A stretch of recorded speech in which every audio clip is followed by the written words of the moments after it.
Wright explored the principles and ideas that revolutionized American architecture in the 20th century.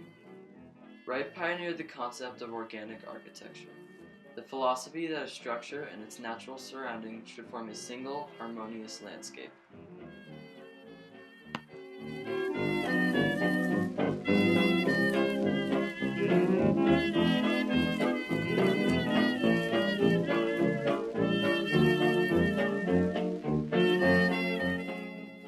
Frank Lloyd Wright was born in Richland Center, Wisconsin on June 8, 1867 to Anna Lloyd Jones and William Carey Wright.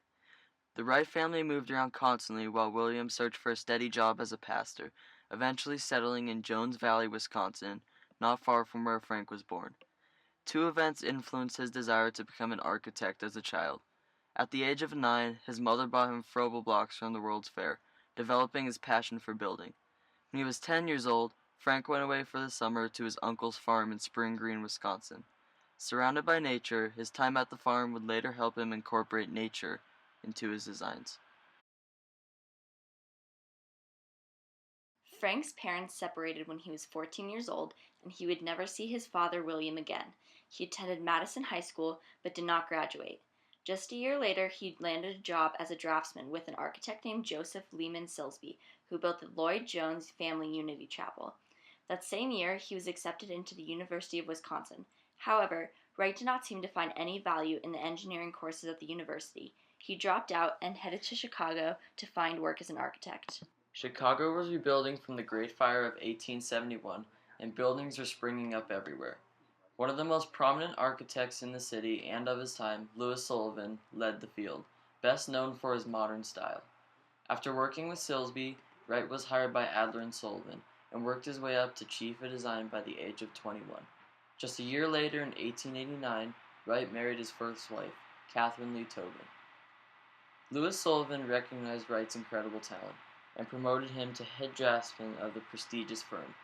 However, Wright still yearned for more, to design his own buildings and become an independent architect. In violation of his contract, Wright started designing buildings on the side and was fired by Sullivan. This marked a new era in Wright's career as an architect. The Wrights lived in Oak Park, a popular and upscale suburb of Chicago, where Wright would construct many houses over the years. He had 6 children with Tobin: Lloyd, John, Catherine, David, Robert, and Francis Wright. He was never truly close with his kids, his work constantly taking up his undivided attention. As Wright's career began to take off, he developed a specific style, a kind of new American architecture that would be referred to as the Prairie style.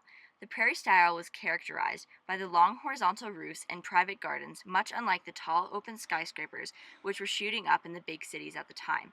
This new idea soon caught on, and Wright became a prominent architect in the Midwest. In 1902, Wright received his first commercial building commission for the Larkin Company in Buffalo, New York.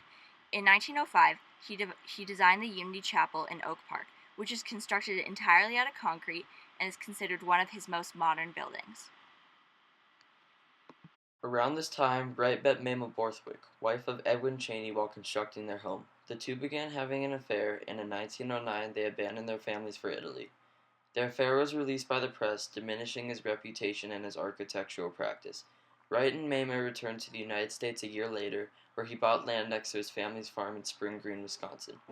Wright built Taliesin there, his home and one of the first examples of organic architecture.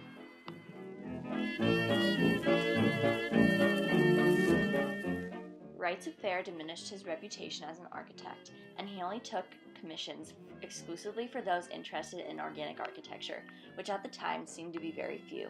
However, Wright had one commission for Midway Gardens, a large public garden to host musical performances and fine dining in the heart of Chicago. Wright had his first son Lloyd assist him as a draftsman for this large project. While he was away, tragedy struck. Mamie Cheney and her 2 children were killed in a house fire intentionally started by one of the cooks in Taliesin, not only taking the lives of Wright's family, but engulfing the beautiful home with it. Wright rebuilt Taliesin in honor of Mamie Cheney and soon began another relationship with Miriam Knoll, a wealthy woman who reached out to Wright shortly after Mamie's death.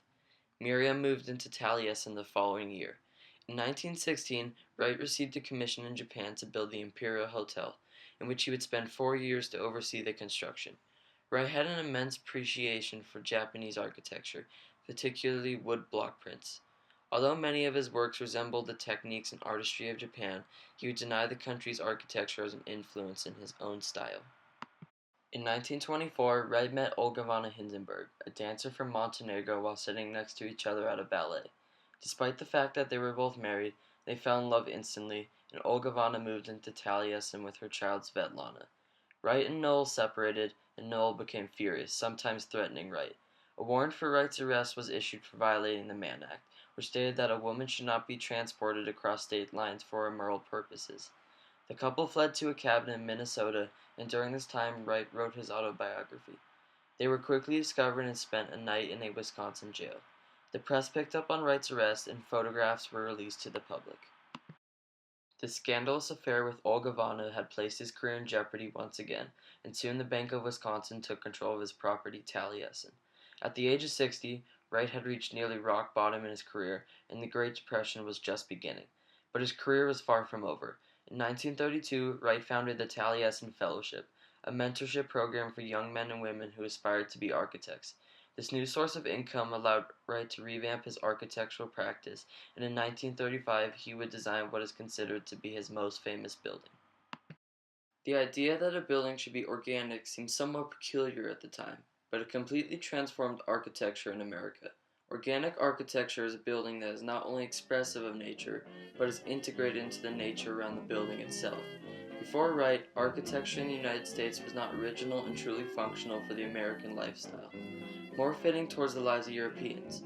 This is the reason buildings mimic the tall, box-like constructions in which Europeans lived in at the time. Wright wanted to make a change to this, believing that European architecture was not true to the democratic principles of America. Organic architecture was a turning point in Wright's career. Wright's Falling Water is a classic example of the organic style of architecture that was present in so many of his buildings. The construction of Falling Water was an extremely significant moment in Wright's career because it was the moment when his vision for organic architecture had finally come to its fruition. The long horizontal slabs of concrete, the simple but elegant glass windows looking out into the forest, and the roaring waterfall beneath the house came together in harmony. All of these components truly unified his style into one brilliant and truly organic home. Falling Water was a turning point in Wright's career, and his income of commissions skyrocketed. He purchased over 800 acres of land to build Taliesin West in Arizona, which would remain his primary residence for the rest of his life. In 1938, he appeared on the cover of Time magazine. In 1941, he received one of the highest honors in the architectural world, the AIA Gold Medal. World War II put a temporary halt on the volume of commissions, and after the war his fellowship would expand from 40 to 60 young architects. Wright would end up producing more work in the final 10 years of his life than in his entire career. Frank Lloyd Wright died at Taliesin West on April 9, 1959, just 6 months before the unveiling of his last iconic building, the Guggenheim Museum in New York.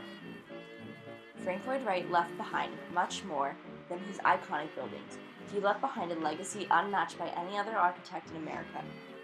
Wright not only changed, but revived the architectural movement in America through exemplifying the principles of nature and democracy in his buildings.